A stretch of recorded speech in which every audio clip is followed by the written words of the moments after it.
Hay casos que estremecen a un país. Y luego están aquellos que rompen algo más profundo. Nuestra sensación de que conocemos las reglas del peligro. Porque todos creemos que entendemos cómo funciona la frontera, ¿verdad? Pensamos que quienes desaparecen algo estaban haciendo, que si uno se cuida no pasa nada. Pero la historia de los Herrera destruye esa falsa seguridad como un vidrio frágil. Una familia común, trabajadores, conocidos por sus vecinos, y aún así, se desvanecieron en cuestión de horas. Sin rastro, sin explicación, sin despedida. Y lo más inquietante no es la desaparición en sí, sino lo que dejó atrás. Un último video grabado en Douglas, Arizona, capaz de arrancarle el aliento incluso a los investigadores más fríos. Un video que parece decirnos, sin decirlo, que no entendemos nada sobre lo que realmente sucede entre México y Estados Unidos cuando cae la noche, ni durante el día. Porque la frontera no es una línea. Es una herida abierta que se traga vidas completas sin hacer ruido. Pero antes de que pienses, esto es otro caso más, déjame advertirte algo. Lo que estás a punto de escuchar tiene giros que ni las series de televisión se atreven a mostrar. Hay amenazas, rutas clandestinas, un coyote con un historial que asusta, testigos que vieron demasiado, y una llamada desde Tucson que aún hoy provoca escalofríos. Y por si fuera poco, un final grabado que dejó a todo México sin respiración. Así que quédate conmigo, porque entender este caso no solo te dará claridad, puede que también te cambie la forma de ver tu propio entorno. Y sinceramente, lo que ocurre después del video, nadie está preparado para escucharlo la primera vez. A las 4:17 de la madrugada del 12 de agosto de 2019, cuando Hermosillo todavía estaba envuelto en ese silencio espeso que uno solo escucha en barrios viejos, la familia Herrera salió de la casa número 248 de la calle República de Haití, como si estuvieran huyendo de un fuego invisible. No hubo luz prendida, ni portazos, ni despedidas. Apenas se escuchó el sonido ahogado de un Nissan Sentra azul, encendiendo con un temblor nervioso, igualito al que muchos vecinos describirían después en la voz quebrada de Mariela, que cargaba mochilas como quien sabe que el tiempo dejó de ser un aliado. Roberto, un hombre que rara vez perdía la compostura, tenía el semblante rígido, mirando la calle como si esperara ver algo, o a alguien doblando la esquina. Y Diego, sentado en el asiento trasero, apretaba su chamarra contra el pecho, como si presintiera que esa madrugada no era una aventura, sino el inicio de algo que, sinceramente, nadie estaba preparado para entender. Cuando el auto se movió, lo hizo sin titubeos. Directo hacia la rodovía Federal 15, rumbo a Agua Prieta, con Arizona como supuesta meta final. Pero todos sabemos que, en historias como esta, ningún destino es tan simple como aparece en el mapa. Lo que más inquieta, incluso hoy, es que a 08:52 AM, casi 4 horas después de salir, los 3 teléfonos de la familia quedaron inactivos al mismo tiempo, justo al pasar por las inmediaciones del pequeño poblado de Divisaderos, sin mensajes, sin llamadas, sin rastros digitales, como si el desierto los hubiera tragado en un único respiro. Y créeme, cuando una familia desaparece así, sin ruido, sin aviso y sin testigos, uno empieza a sospechar que o estaban huyendo de algo mucho más grande, o caminaban directo hacia una boca que ya los estaba esperando. Y honestamente, lo que viene después de esta madrugada es algo que muy pocas personas podrían imaginar. A primera vista, los Herrera eran simplemente una familia más de Hermosillo, de esas que viven entre el ruido de los camiones viejos y el olor a tortillas recién hechas que sale de las cocinas al amanecer. Gente trabajadora, discreta, conocida por mantener su vida en orden sin meterse con nadie. Roberto, por ejemplo, era el típico electricista de confianza del barrio. El que arreglaba ventiladores que ya no giraban, planchas que se apagaban solas, televisiones que chisporroteaban como si tuvieran vida propia. Nunca cobraba de más. Decía que la gente ya tiene suficientes problemas como para que yo les agregue otro. ¿Cómo imaginar que justamente él se cruzaría con algo que iba a poner su nombre en la boca de todo un estado? Mariela era el alma tranquila de la calle Brasilia. Costurera hábil, recibía a las vecinas como un cafecito y una sonrisa cansada pero sincera. Ajustaba vestidos para bodas, remendaba uniformes escolares, escuchaba historias de amores fallidos y problemas familiares, mientras guiaba la aguja entre telas que parecían tener vida propia en sus manos. Nadie podía imaginar que aquella mujer, tan serena, estaría temblando apenas unos días después, guardando mochilas a toda prisa como si el diablo mismo la siguiera. ¿Y Diego? Diego era un niño que no miraba el mundo como los demás. Mientras otros hablaban de videojuegos, él hablaba de estrellas, constelaciones y eclipses.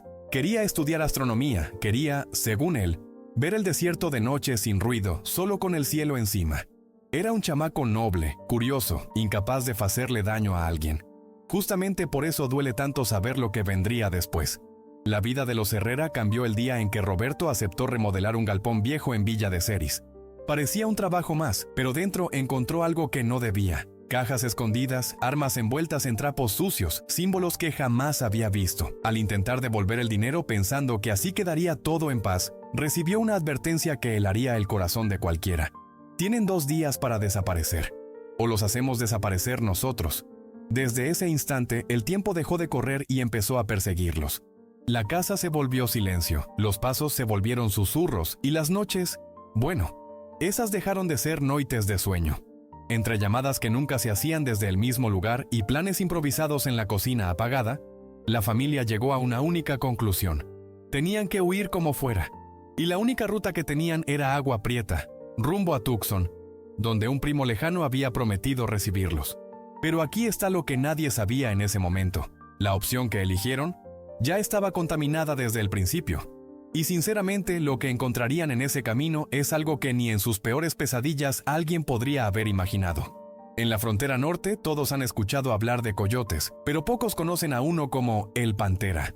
Su nombre real, Jesús Iván Armenta, aparece apenas en papeles viejos de procesos judiciales que nunca llegaron a nada. Pero en Agua Prieta, en Naco, en las brechas polvosas que atraviesan el desierto como cicatrices, su apodo pesa más que cualquier sentencia. El Pantera era de esos hombres que hablaban poco, cobraban mucho y prometían lo único que un migrante desesperado quiere oír. Cruzan rápido, cruzan seguros, si hacen caso. Roberto lo contactó por recomendación de alguien que, a TOG, nadie quiere nombrar. Era eso o quedarse esperando que aquellos hombres armados regresaran por ellos. El punto de encuentro sería a 06:30 am, en la gasolinera Pemex del kilómetro 110, esa que muchos traileros conocen porque el café siempre sabe a quemado, pero es lo único caliente en kilómetros a la redonda. Ahí, según el Coyote, iniciaría el trayecto que los llevaría a Tucson sin problemas, pero la realidad, como siempre, tenía otros planes. Para entender el miedo de los Herrera, hay que entender primero quién era este hombre. En 2015, el Pantera había sido detenido por tráfico de personas. Lo soltaron por falta de pruebas, pero en la región se decía algo muy distinto, que había comprado silencio. Y desde entonces, varias familias aseguraban que después de contratarlo, sus parientes simplemente se desvanecieron. No hubo cuerpos, no hubo noticias, no hubo llamadas. O vacío. Y ese vacío en frontera pesa como plomo. Aún así, os Herrera aceitaran. ¿Por qué? Porque cuando alguien te da 2 días para desaparecer, uno deja de tener elecciones. No era confianza, era supervivencia.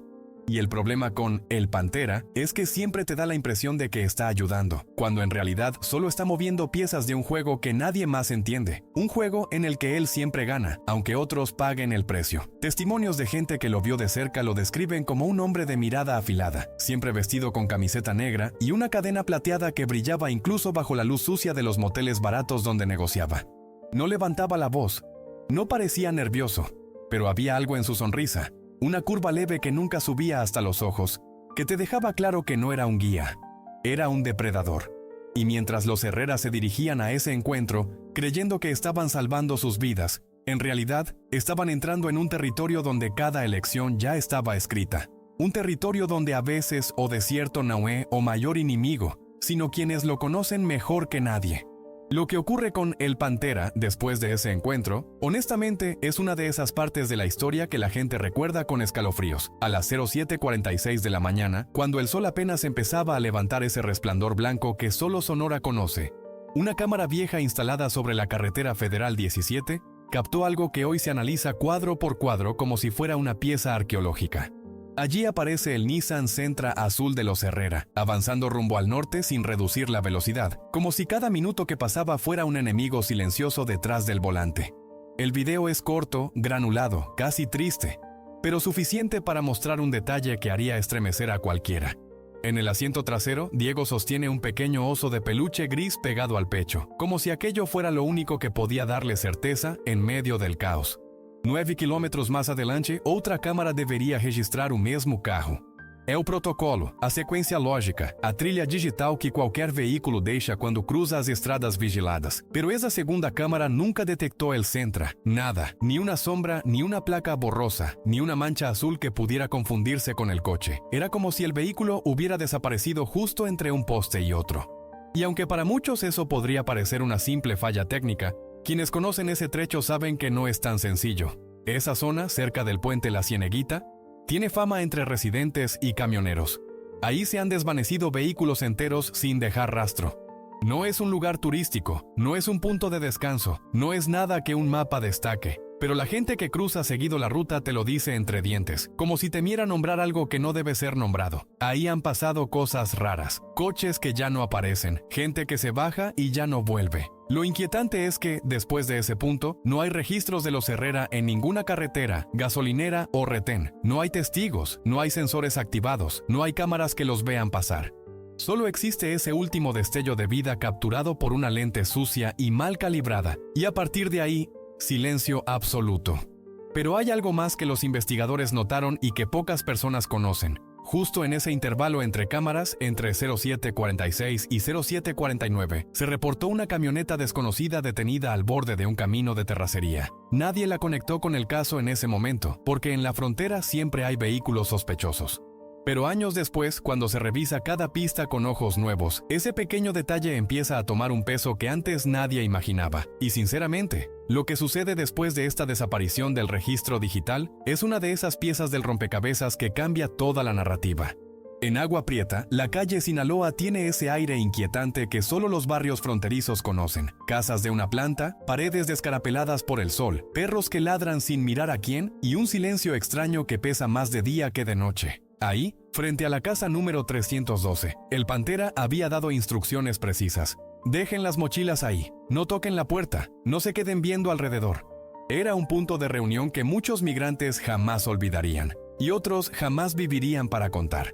A las 10:05 am, según vecinos que se atrevieron a hablar mucho tiempo después, un carro azul se detuvo frente a esa casa. No apagaron el motor, no salieron todos. Apenas se vio a una mujer, Mariela, bajar con 2 mochilas que cargaba como si le pesara más el miedo que el contenido. Las dejó en el suelo con movimientos rápidos, casi bruscos, como quien sabe que cada segundo fuera del carro puede cambiar su destino. Luego volvió a subir al Sentra, que arrancó en dirección al callejón 5 sin titubear, como si alguien les hubiera dicho que mirar hacia atrás estaba prohibido. Lo que sucede después tiene algo de siniestro, algo de inexplicable. Las mochilas que quedaron ahí bajo el sol fuerte de la mañana desaparecieron en menos de 3 minutos. 3. Ni siquiera el tiempo que un niño tardaría en comprar un refresco en la tienda de la esquina. Nadie vio quién las tomó. Nadie vio si un portón se abrió. Nadie escuchó pasos. Un momento estaban ahí, y al siguiente ya no. Entre esos 2 bultos faltaba uno. La mochila negra de Diego, la que llevaba un pequeño sticker de la NASA que él mismo había recortado de un cuaderno viejo. Esa mochila, según testemuñas, sí fue vista. Diego la tenía apretada contra el cuerpo cuando Ocentra se alejó. Algunos creen que el niño no quiso soltarla. Otros piensan que los padres preferirán cargar ellos con el riesgo antes de dejar que él se separara de algo tan suyo. Lo que sí es cierto es que ese detalle, pequeño, casi infantil, se convertiría más adelante en una pista inesperada, aunque en ese momento nadie lo supiera. La policía, años después, reconstruyó la escena con base en relatos fragmentados, testimonios tímidos y un par de cámaras privadas que misteriosamente dejaron de grabar justo esa mañana. Y conforme más detalles sobresalían, más claro quedaba un patrón. Ese punto de entrega no era improvisado. Era un engranaje más de una maquinaria silenciosa que movía Pessoas por la frontera como si fueran mercancía. Una maquinaria que operaba sin errores aparentes, hasta que desapareció una familia entera bajo su sombra. Y lo que viene a continuación, el testimonio de quienes sí lograron cruzar ese día, abre una puerta que, honestamente, muchos desearían no haber abierto nunca. Ese mismo día, mientras los Herrera avanzaban por rutas clandestinas marcadas apenas por huellas desvanecidas en la arena, otro grupo de 11 migrantes intentaba cruzar la frontera por un trayecto conocido como Arroyo del Apache. Eran mexicanos, guatemaltecos, salvadoreños, gente que cargaba poco equipaje pero mucha historia. Y entre el cansancio, la adrenalina y el miedo que se pega a la garganta, algunos lograron recordar detalles que, tiempo después, se convertirían en piezas clave del rompecabezas. 2 de ellos afirmaron haber visto a Mariela poco antes del mediodía. Estaba cerca de unas rocas planas, llorando en silencio mientras hablaba por teléfono. Nadie alcanzó a escuchar lo que decía, pero un hombre aseguró que repetía, ya casi, como si intentara convencer a alguien, o a sí misma, de que todo estaba bajo control. Lo que nadie entendió en ese momento fue cómo diablos tenía señal en un punto donde los celulares suelen morir desde kilómetros atrás. Ese detalle, aparentemente insignificante, sigue siendo uno de los más enigmáticos del caso. Otro migrante, un joven de Chiapas, relató que vio a Roberto discutiendo con el Pantera junto a una camioneta Ford F-150 blanca. No era una discusión violenta, pero sí tensa, gesticulada, como cuando alguien quiere algo que el otro no está dispuesto a ofrecer. Roberto levantaba la voz apenas lo necesario, mientras el coyote mantenía la calma de un hombre que sabe que controla la situación. Según este testigo, Diego estaba a unos metros, mirando hacia el suelo, abrazando su mochila como si fuera un salvavidas. Un salvadoreño del grupo recordó algo que, cuando lo contó, dejó un silencio pesado en la sala de entrevistas. Dijo haber escuchado a un niño llorar detrás de unos matorrales, repitiendo una frase que lo persiguió por meses. No quiero cruzar, no quiero cruzar. Él creyó en ese momento que se trataba de algún otro niño del grupo, pero cuando les mostraron fotos tiempo después, reconoció a Diego. Después de esos encuentros dispersos, ninguno volvió a ver a los Herrera. Ni en los senderos arenosos, ni en las colinas secas, ni en la línea imaginaria que separa México de Estados Unidos. Desaparecieron del paisaje como si el desierto, con su silencio eterno, los hubiera absorbido en un único respiro. Pero lo que vuelve todo más perturbador es lo que varios migrantes reportaron horas después, la aparición repetida de una Ford F-150 blanca en lugares donde supuestamente no podía estar. Y lo que esa camioneta estaba haciendo ahí, y quién iba dentro, abre un nuevo capítulo de esta historia que, honestamente, nadie estaba preparado para enfrentar. Si hay un elemento que aparece una y otra vez en historias oscuras de la frontera, es la camioneta blanca. Y en el caso de los Herrera, esa Ford F-150 parece moverse con una libertad casi fantasmal, como si siempre estuviera un paso adelante de todos.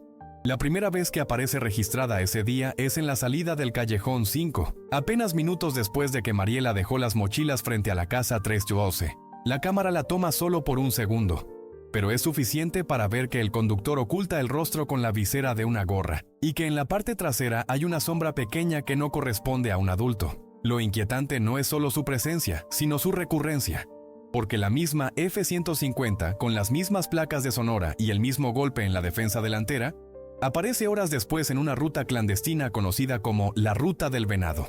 Esa brecha, usada para cruzar grupos pequeños, es demasiado estrecha para que un vehículo grande circula cómodamente. Sin embargo, ahí está la camioneta, captada por una cámara improvisada instalada por voluntarios que monitorean movimientos sospechosos. Lo que llama más la atención es que, en ese registro, la sombra en el asiento trasero se mueve, como si fuera una persona pequeña tratando de acomodarse. La tercera aparición es la más perturbadora. A las 11:23 am, cámaras del puerto fronterizo de Douglas, Arizona, muestran la misma F-150 cruzando hacia el norte. El conductor mantiene el rostro cubierto, pero en el asiento trasero se distingue claramente la silueta de un menor. No se ve el rostro, pero se nota el tamaño, la forma en que inclina la cabeza, la manera en que aprieta los brazos contra el cuerpo. Testigos afirman que parecía nervioso, o peor, asustado. Lo que nadie entiende es por qué la camioneta regresa al lado mexicano apenas 40 minutos después. Cruza, permanece el tiempo suficiente para cargar algo, o a alguien, y vuelve. Esa rapidez no coincide con un cruce regular, ni con una entrega, ni con un traslado convencional. Es un patrón que investigadores de ambos lados de la frontera han visto en casos de tráfico, de extorsión e incluso de desapariciones forzadas. Pero hay un detalle que casi pasó desapercibido. En la grabación de Douglas, cuando la F-150 frena por un instante, se distingue una mochila oscura apoyada contra el vidrio trasero. Una mochila con un pequeño sticker blanco, el mismo sticker que Diego tenía en su mochila de la NASA. ¿Y si esa mochila estaba ahí? La pregunta que nadie quiere poner en voz alta es inevitable. ¿Diego estaba también dentro de esa camioneta? Lo que se descubre 4 días más tarde, en pleno desierto, cambia la dirección de la historia por completo. 4 días después de la desaparición, cuando el caso ya se había convertido en un murmullo inquieto entre los habitantes de Sonora, un grupo de voluntarios conocido como Ángeles del Desierto inició un recorrido por una zona árida al sur de Douglas. Esa área, castigada por el sol y marcada por huellas que el viento borra en minutos, ha sido escenario de hallazgos que muchos preferirían olvidar. Pero lo que encontraron esa mañana dejó incluso a los rescatistas más experimentados en silencio. A menos de 6 kilómetros de la línea fronteriza, entre arbustos secos y piedras calientes que parecían respirar, apareció el primer objeto, un tenis derecho talla 22. Era pequeño, polvoso, pero todavía reconocible como un zapato infantil. Los voluntarios lo levantaron con cuidado, como si el simple hecho de tocarlo pudiera romper algo que aún no estaban listos para enfrentar. Uno de ellos, padre de 2 niños, dijo que sintió un nudo en la garganta apenas lo vio. No necesitaba más pistas para entender qué significaba. Metros adelante encontraron una botella de agua con la etiqueta arrancada. Estaba medio llena, lo que no encajaba. En el desierto nadie se deshace de agua si no está obligado a hacerlo. Eso levantó más preguntas de las que respondió. ¿Se cayó? ¿La dejaron atrás a propósito? Alguien más la estaba cargando. Pero lo que realmente estremeció a todos fue el cuaderno.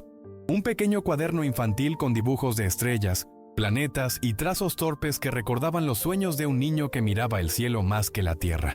En la última página había un nombre escrito con letra insegura: Diego Herrera R. Alguien lo había tachado con tanta fuerza que la hoja se rompió un poco. No era un simple trazo de enojo. Parecía una tentativa de borrar la identidad de quien lo escribió.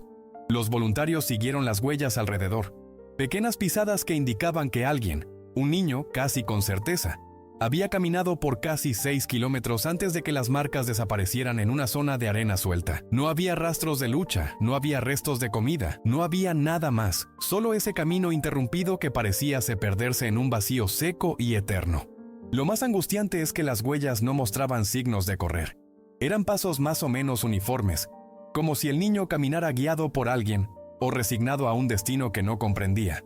Y aunque este hallazgo llevó el caso a un nivel completamente distinto, lo que ocurrió 3 semanas después, a cientos de kilómetros del desierto, arrojó una sombra aún más inquietante sobre toda la historia. Una llamada, una voz infantil y una frase que cambiaría todo.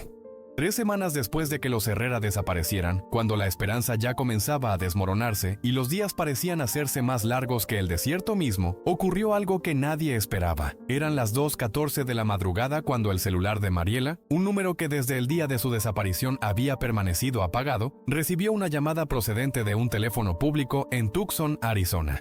Una llamada que duraría apenas 5 segundos, pero marcaría para siempre el rumbo de esta historia. Mariela, según registros de la compañía telefónica, contestó a la tercera vibración. No hubo saludo, no hubo respiración pesada, no hubo interferencia.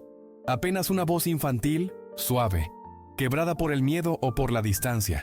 Una voz que dijo: «Mamá, estoy bien, no puedo hablar, no me busquen». Y luego, silencio. Un silencio que para cualquier madre se siente como un golpe directo al alma. La llamada se cortó abruptamente, como si alguien hubiera colgado el auricular con fuerza. Las autoridades rastrearon el origen y ubicaron la cabina pública en South 6th Avenue, una zona transitada pero plagada de callejones donde la gente aprende a mirar rápido y a hablar poco. Las cámaras de seguridad de una tienda cercana captaron la escena pocos segundos después de la llamada. En la grabación se ve a un niño con sudadera roja saliendo de la cabina. Es pequeño, delgado, nervioso. Mira hacia los lados como si temiera que lo siguieran. En un momento parece dudar, como si quisiera volver a marcar, pero al levantar la vista, lo ve. Un hombre aparece en el marco derecho de la cámara. No se distingue su rostro, pero se nota su complexión robusta, su caminar firme, la forma en que estira el brazo hacia la cabina para apagar la luz interior. El niño, al verlo, retrocede un paso y luego corre hacia la sombra de un estacionamiento contiguo. El hombre gira la cabeza, observa a su alrededor con calma inquietante, y después simplemente desaparece fuera del ángulo de la cámara. Los investigadores debatieron durante meses si esa voz era realmente la de Diego. Algunos expertos en análisis vocal afirmaron que la entonación coincidía con la de un niño entre 10 y 13 años. Otros argumentaron que podría ser una grabación, una manipulación, un intento de desviar la investigación. Pero para quienes conocían al niño, para quienes lo habían visto abrazar su mochila negra con ese sticker de la NASA, había algo en esa breve frase que helaba la sangre. Aún así, la llamada planteaba preguntas devastadoras. Si Diego estaba vivo, ¿dónde estaban Roberto y Mariela? ¿Quién permitió que el niño hiciera esa llamada? ¿Y quién lo obligó a colgar tan rápido? Lo cierto es que, después de esa noche, La historia da un giro tan oscuro que ni siquiera los investigadores más experimentados pudieron prepararse para lo que vendría. Porque apenas días después, un video anónimo llegó a manos de la policía. Un video que mostraba algo que nadie en México estaba listo para ver. El video llegó a la policía de Douglas en un sobre Manila sin remitente, sin huellas, sin nota. Apenas un USB barato, de esos que venden en cualquier tienda cerca de la frontera. Los agentes lo conectaron pensando que sería otra broma cruel. Algo común en casos mediáticos. Pero lo que apareció en pantalla hizo que la sala quedara en un silencio tan espeso que ninguno quiso ser el primero en hablar. La grabación, marcada con la fecha del día de la desaparición, mostraba el exterior de un complejo industrial abandonado, la antigua Smelter Plant, en la esquina de A Avenue con 9th Street. Un lugar que desde hace décadas es un esqueleto de metal oxidado, ventanas rotas y pasillos donde el eco parece hablar solo. Pero a las 11:41 am de aquel día, la cámara captó 3 figuras acercándose a la entrada lateral. Eran ellos. Roberto caminaba adelante, tenso, mirando hacia la puerta como si supiera que no había opción de retroceder. Mariela iba detrás sosteniendo algo pegado al pecho. Una mochila negra, la misma mochila que todos recordaban. La misma cuya sombra había aparecido horas antes en la F-150 blanca, y entre ambos, casi oculto por su propio miedo, estaba Diego. No se veía su rostro, pero la forma en que sujetaba el brazo de su madre hablaba más fuerte que cualquier palabra. Segundos después aparece un cuarto hombre. El Pantera. No corre, no grita, no empuja. Solo se acerca con esa calma enfermiza que lo caracterizaba y levanta la mano como indicando que entren. Roberto cruza primero, luego Mariela jala a Diego y entra con él. El Pantera mira hacia ambos lados, como si confirmara que nadie los estaba observando, y finalmente entra detrás de ellos. La puerta metálica se cierra con un golpe seco que resuena incluso en la grabación silenciosa. Y después, nada. La cámara sigue filmando durante horas. Nadie sale. No se ve movimiento. No aparece ningún vehículo. El edificio permanece tan quieto como un mausoleo bajo el sol del mediodía. Cuando la policía llegó al lugar, alertada por el video unas horas después, no encontró rastro alguno. No había mochilas, no había huellas, no había señales de lucha, ni siquiera polvo movido que delatara que alguien había pasado por ahí. Era como si el edificio hubiera tragado a la familia, literalmente. Ese video se convirtió en la última imagen confirmada de los Herrera, la última vez que se les vio juntos, la última pista sólida antes de que el caso se convirtiera en una herida abierta en la frontera. Y lo que más inquieta a los investigadores, incluso hoy, es algo que no aparece en el archivo pero que todos sienten: la sensación de que esa puerta no era una salida, sino el inicio de algo mucho más oscuro. Lo que este video insinúa, y lo que nunca se pudo probar del todo, es una de esas verdades que México conoce mejor que nadie, pero que raramente se dice en voz alta. Cuando miramos el caso de los Herrera completo, cada pista, cada silencio, cada fragmento de desierto que guardó parte de su historia, nos obligamos a enfrentar una verdad incómoda. En México a veces no desaparecen personas, desaparecen familias enteras. Y lo más doloroso es que muchas veces desaparecen sin que el mundo se detenga un solo segundo para preguntar por ellas. Pero tú y yo sí nos detenemos. Tú y yo sí sentimos el peso de cada detalle. Tú y yo sabemos que esta historia no es solo un relato. Es un recordatorio brutal de que nadie está realmente lejos del peligro. Porque dime algo, ¿qué habrías hecho tú en lugar de Roberto cuando le dijeron que tenía 2 días para desaparecer? ¿Huirías? ¿Enfrentarías? ¿Confiarías en un coyote sin tener otra opción? O peor aún, ¿qué detalle de esta historia pasaste por alto hasta ahora? Ese que parecía mínimo, pero que podría cambiar tu interpretación completa del caso. En cada caso de True Crime hay una enseñanza escondida. Prestar atención a los comportamientos, reconocer señales que ignoramos, cuestionar lo que parece obvio, exigir respuestas donde solo nos ofrecen silencio. Y este caso, en particular, nos muestra que incluso los pasos más desesperados pueden estar guiados por amenazas que jamás vemos venir. Ahora quiero saber tu opinión. Y créeme, cada comentario cuenta. ¿Crees que los Herrera cruzaron por voluntad propia o fueron llevados? ¿La llamada de Tucson fue un pedido de ayuda o una advertencia? El último video muestra el final, o apenas el comienzo de algo mucho más oscuro. Déjame tu perspectiva abajo. Leamos, debatamos, cuestionemos juntos. Este canal existe justamente para eso, para que cada historia nos deje una marca y al mismo tiempo nos enseñe a mirar el mundo con más cuidado. Y si esta investigación te estremeció, te sorprendió o te dejó pensando, como sé que lo hizo, te invito a suscribirte, activar las notificaciones y acompañar los próximos casos, porque cada nuevo video trae pistas, padrones y lecciones que algún día podrían hacer la diferencia en la vida real.